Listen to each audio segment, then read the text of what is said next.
Students, मैं Sanjay sir class 10 के math में फर्स्ट टर्म का लास्ट लेसन 14 स्टैटिक्स स्टार्ट कर रहा हूं।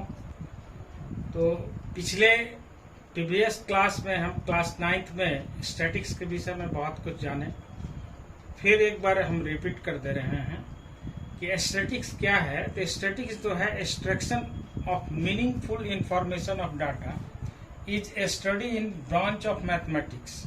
ब्रांच ऑफ मैथमेटिक्स में जो है मैथमेटिक्स का एक ब्रांच है जिसको हम स्टडी करते हैं किसी भी इंफॉर्मेशन को। तो इस मीनिंगफुल इंफॉर्मेशन जो डाटा है उसको हम जो है क्या कहते हैं, स्टैटिक्स कहते हैं। ठीक है। अब जो कलेक्शन ऑफ इंफॉर्मेशन होता है वो हमारा डाटा होता है। ठीक है ना। इंफॉर्मेशन का जो कलेक्शन हम करते हैं वो क्या होता है, डाटा है। तो सभी डाटाओं का जब हम एवरेज निकालते हैं, है ना, तो वो होता है मैंने सर्टेन जो कैरेक्टरिस्टिक्स ऑफ डाटा जो होता है वो होल डाटा का, तो वो हमारा एवरेज डाटा कहलाता है। ठीक है ना। तो चलेंगे कि एवरेज डाटा क्या है। ठीक है। तो एवरेज डाटा देखते हैं।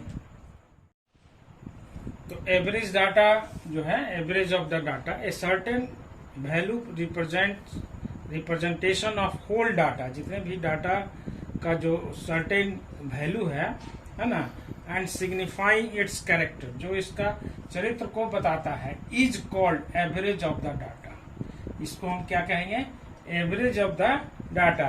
तो एवरेज डाटा जो है वो 3 टाइप का होता है, मीन, मीडियन और मोड। ठीक है।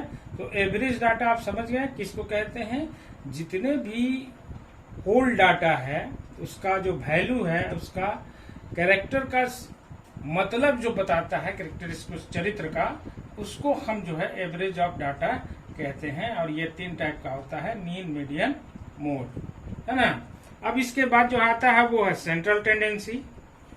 तो सेंट्रल टेंडेंसी क्या है, the certain numerical representative of ungrouped data. जो डाटा अनग्रुप्ड है और उसका न्यूमेरिकल रिप्रेजेंटेशन होता है ना, तो अनग्रुप्ड डाटा, इसको हम कहेंगे सेंट्रल टेंडेंसी, या फिर इसको हम कहेंगे मेजर ऑफ सेंट्रल टेंडेंसी, या उसको हम मेजरमेंट जो हम मापन कहते हैं सेंट्रल टेंडेंसी का मापन कहेंगे। या तो ये 3 है, मीन, मीडियन एंड मोड।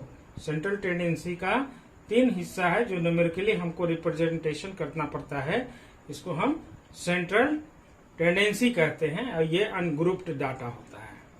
ठीक है। अब है कि इसमें ऑगिव्स जो हम जानेंगे कि ऑगिव क्या है। ठीक है ना।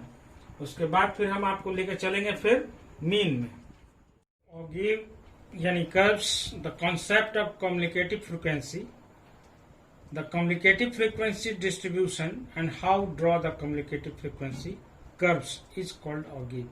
cumulative frequency जो हम बनाते हैं, है ना, और cumulative frequency का जो डिस्ट्रीब्यूशन होता है वो किस तरह से cumulative frequency का कर्व लाइन खींचेंगे, है ना, उस कर्व लाइन को ही हम ऑगिव्स कहते हैं।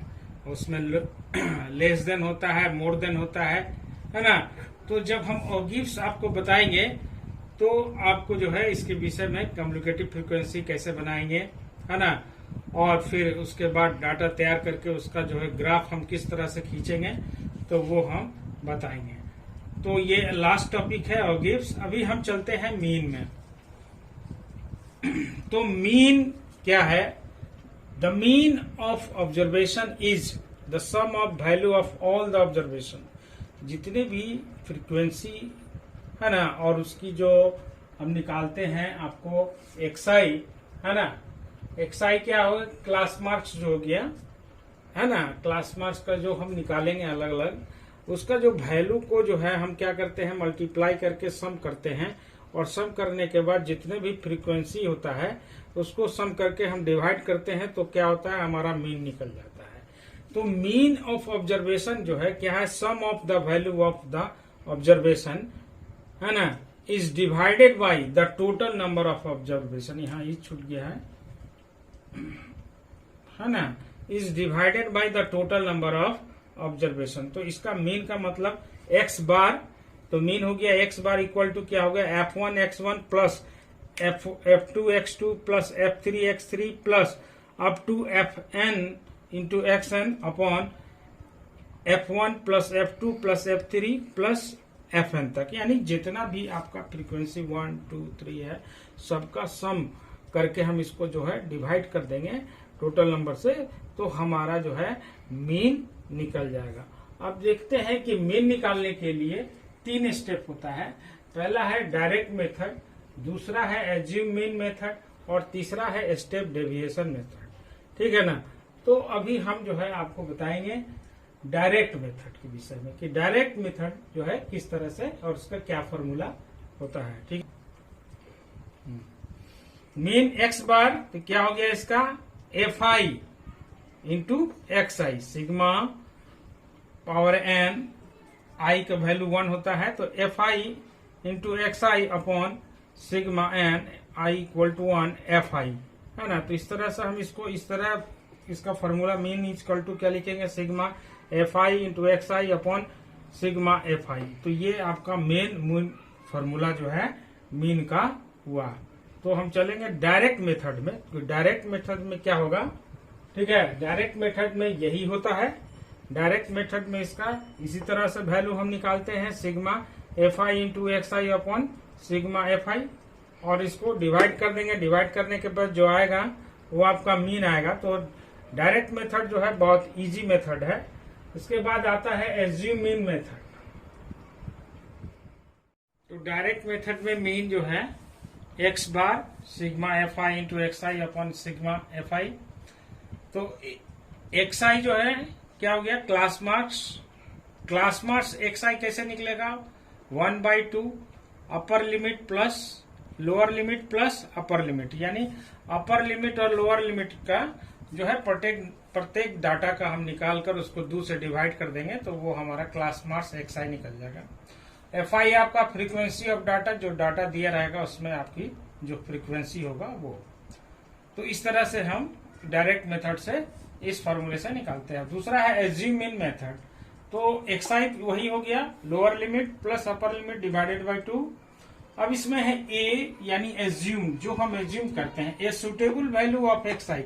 एक्स आई का जो सुटेबल वैल्यू, जैसे मान के चलिए कि डाटा दिया हुआ है, अब उसमें 4 गो है, 5 गो है, 6 गो है कॉलम दिया हुआ, उसमें एक सुटेबल वैल्यू जो मिडिल हो, है ना, मिडिल पार्ट्स का उसका x i in the middle part as the assume mean, उसको मिडिल पार्ट को हम एज्यूम मान लेते हैं और उसको ए से डिनोटेड करते हैं। क्या चीज से, ए से, तो उसको ए से हम डिनोट करेंगे। और उसके बाद जो है डेविएशन होता है, तो डेविएशन डी आई, डेविएशन जो है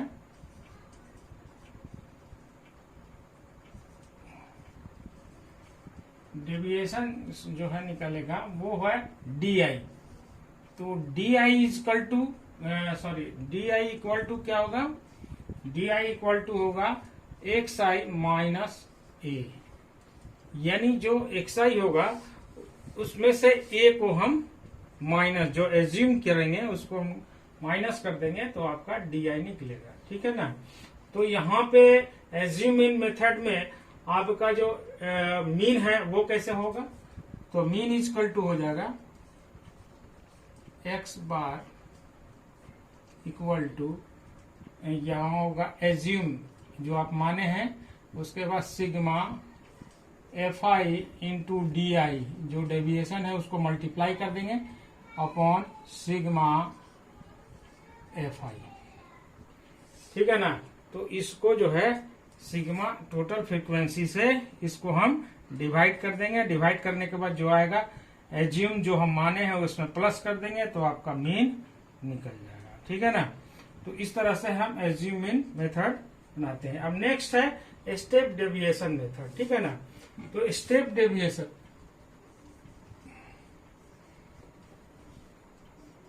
स्टेप डेविएशन मेथड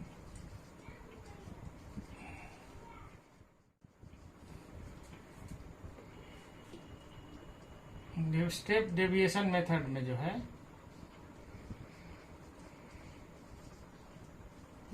देखते हैं क्या है।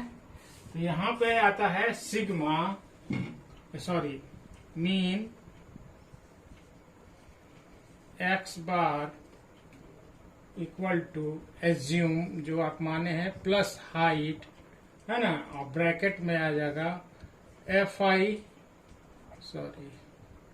Sigma FI into UI, you लिखिए या कुछ भी लिखिए, upon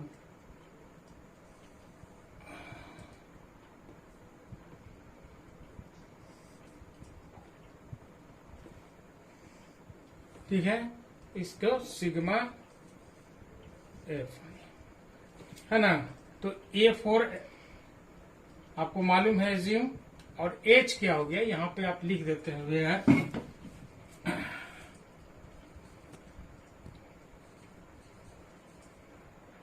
where A equal to क्या हो गया,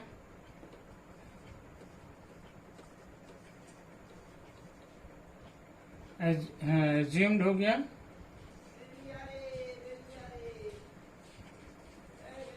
H क्या हो गया, H आपका जो है हाइट, क्लास साइज हो गया, क्लास साइज, ठीक है। UI के लिए आपको क्या करना होगा, UI जो आपको है, ये आपको sigma XI minus A divided by H, ठीक है ना। ये XI जो है क्लास मार्क में से एज्यूम को घटा देंगे और क्लास साइज से डिवाइड कर देंगे, तो UI आपका निकल जाएगा, ठीक है ना। और DI के विषय में तो आपको पता है कि DI क्या होगा, डेविएशन XI माइनस A, कहीं कोई दिक्कत, ठीक है। इतना ध्यान रखिएगा कि एज्यूम मीन मेथड में 5 कॉलम बनेगा, स्टेप डेविएशन में 6 कॉलम बनेगा।